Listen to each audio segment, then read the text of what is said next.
បាទថៃថាគេប្រកាសថានឹងទិញរថពាសដែកប្រភេទថ្មីបន្ថែមទៀតក្រោយពេលដែលលុប MOU 44ជាមួយកម្ពុជារថពាសដែកនេះទំនើបមែនទែនបងប្អូនអាចបើកទាំងក្នុងទឹកក៏បាន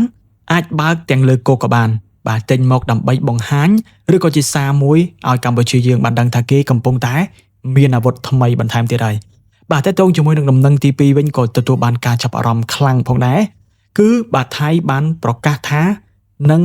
បាទប្រើប្រាស់ទៅកាន់រ៉ាដាប្រភេទថ្មីដើម្បីដាក់ឲ្យគ្រប់គ្រងនៅក្នុងតំបន់ដែនសមុទ្ររបស់ថៃបាទរ៉ាដានោះគឺទំនើបខ្លាំងផងដែរបាទបន្ទាប់អំពីលុប MOU 44ជាមួយកម្ពុជាហើយឥឡូវនេះថៃកំពុងតែបន្តសម្រុកកំងទិញទៅកាន់អាវុធបាទថ្មីបន្ថែមទៀតដើម្បីដាក់ពង្រាយទៅលើដែនសមុទ្ររបស់ខ្លួនបាទជាក់ស្ដែងដូចជាបាទរ៉ាដានេះគឺជារ៉ាដាដែលអាចចាប់សញ្ញាបានល្អខ្លាំងមែនទែនតាក់ទងជាមួយនឹងឧទ្ធម្ភាគចក្រតាក់ទងជាមួយនឹងបាទយន្តហោះចម្បាំងអីផ្សេងរួមទាំងបាទនាវាដែលបានបើកទៅលើផ្ទៃសមុទ្រដែលនៅជិតតំបន់ដែលវាអាចចាប់បានគឺវានឹងអាចចាប់សញ្ញាក៏ដូចជាផ្ដល់សញ្ញានោះទៅកាន់ក្រមយោធារបស់ថៃដើម្បីចេញប្រតិបត្តិការធ្វើការអ្វីទៅបាទនេះគឺជាបាទដំណឹងនៅថ្ងៃនេះបាទបងប្អូនឥឡូវខ្ញុំនឹងលម្អិតនៅព័ត៌មានទី1ឲ្យបងប្អូនបានដឹងបន្តិចតាក់ទងជាមួយនឹងបាទព័ត៌មានដែលថៃបានប្រកាសថានឹងទិញរថពាសដែកប្រភេទថ្មីណាបងប្អូនបាទនៅថ្ងៃទី26ខែមេសាខាងប្រទេសថៃឯណោះគេកំពុងតែប្រកាសថានឹងទិញរថពាសដែកស៊េរីទំនើបបាទមួយប្រភេទដែលមានឈ្មោះថា AW 8x8 បាទដែលរថពាសដែកនេះគឺជាប្រភេទរថពាសដែកដែលអាចបើកទាំងក្នុងទឹកក៏បាននិងបើកទៅលើគោកក៏បានបាទបើតាមការចុះផ្សាយរបស់សារព័ត៌មានថៃមួយចំនួនបានបញ្ជាក់ថាការទិញរថពាសដែកនេះគឺបានធ្វើឡើងដើម្បីពង្រឹងសមត្ថភាពយោធាជាពិសេសគឺនៅតំបន់ឆ្នេរសមុទ្រតែម្ដងបាទហើយឆ្នេរសមុទ្រនោះគឺនៅឆ្នេរសមុទ្រផ្នែកខាងកើតទៅទៀតបញ្ជាក់អញ្ចឹងណាដែលខាងកើតនោះគឺបាទជាប់ទៅនឹងព្រំដែនទឹករវាងបាទកម្ពុជានិងថៃបាទអ្នកនាំពាក្យកងទ័ពជើងទឹកថៃបាននិយាយថានេះគឺជាការត្រៀមខ្លួនដើម្បីឆ្លើយតបទៅនឹងបាទស្ថានភាពសន្តិសុខនៅក្នុងតំបន់ព្រំដែនបាទជាពិសេសគឺនៅតំបន់ព្រំដែនថៃនិងកម្ពុជានេះតែម្ដងបាទការដែលធ្វើបែបហ្នឹងក៏ធ្វើឲ្យមានអ្នកវិភាគជាច្រើនបានយល់ឃើញថាវាមិនមែនជារឿងធម្មតានោះទេក៏ព្រោះតែថៃនេះបាទបន្ទាប់អំពីលុបកិច្ចព្រមព្រៀង MOU 44ជាមួយកម្ពុជាហើយស្រាប់តែប្រកាសថានឹងទិញនៅរថពាសដែកនេះបន្ថែមទៀតតែម្ដង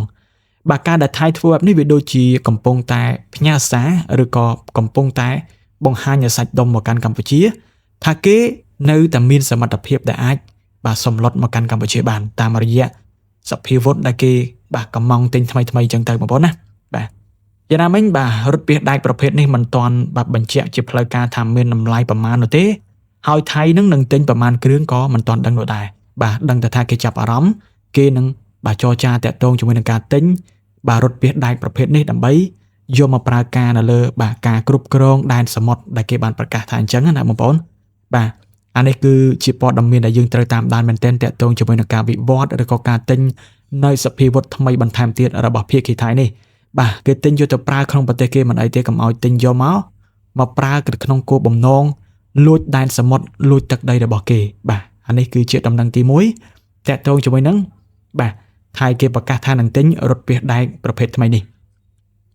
បាទបងប្អូនឥឡូវយើងបន្តទៅព័ត៌មានចុងក្រោយដែលតាក់ទងជាមួយនឹងបាទថៃក៏គេបានប្រកាសថានឹងទិញនៅរ៉ាដាប្រភេទថ្មីបាទដែលមានសមត្ថភាពខ្លាំងដើម្បីដាក់ឲ្យដំណើរការទៅកាន់ឈូងសមុទ្រថៃហើយក៏វាអាចបាទនឹងមានសមត្ថភាពមើលខ្លាំងមែនទែនមកដល់បាទសមុទ្រដែនសមុទ្រកម្ពុជាយើងផងដែរបងប្អូនណាបាទកងទ័ពជើងទឹកថៃឥឡូវនេះកំពុងតែត្រៀមដាក់ប្រព័ន្ធរ៉ាដាដែនអាកាសថ្មីមួយនៅក្នុងតំបន់ឈូងសមុទ្រថៃ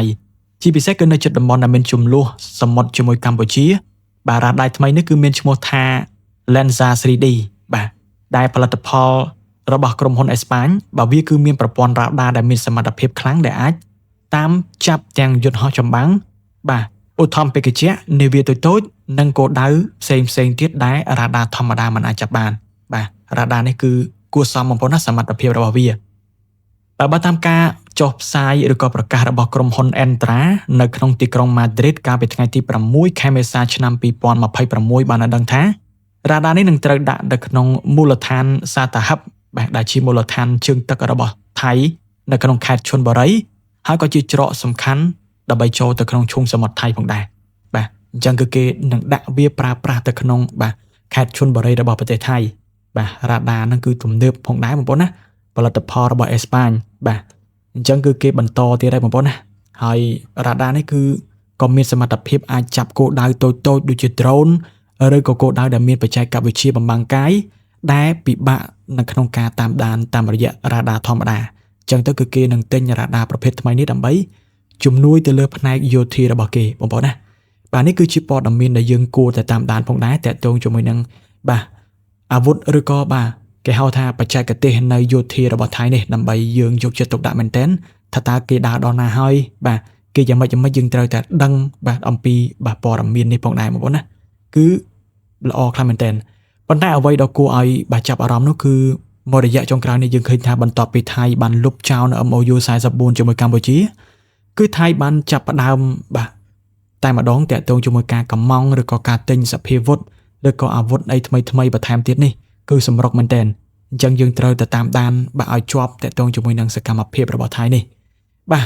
យ៉ាងណាមិញនៅតែមិនទាន់ដឹងលម្អិតអំពីតម្លៃរបស់រ៉ាដាប្រភេទនេះនោះទេបាទហើយក៏មិនទាន់ដឹងថាថៃទិញប្រមាណគ្រឿងនោះដែរអញ្ចឹងគឺមានព័ត៌មានពិស្ដារប៉ុណ្នេះហើយសម្រាប់ព័ត៌មានលម្អិតបន្ថែមទៀតខ្ញុំនឹងបាទបន្តអាប់ដេតទៅកាន់បងប្អូនបន្ថែមទៀតបាទអរគុណច្រើនជម្រាបលា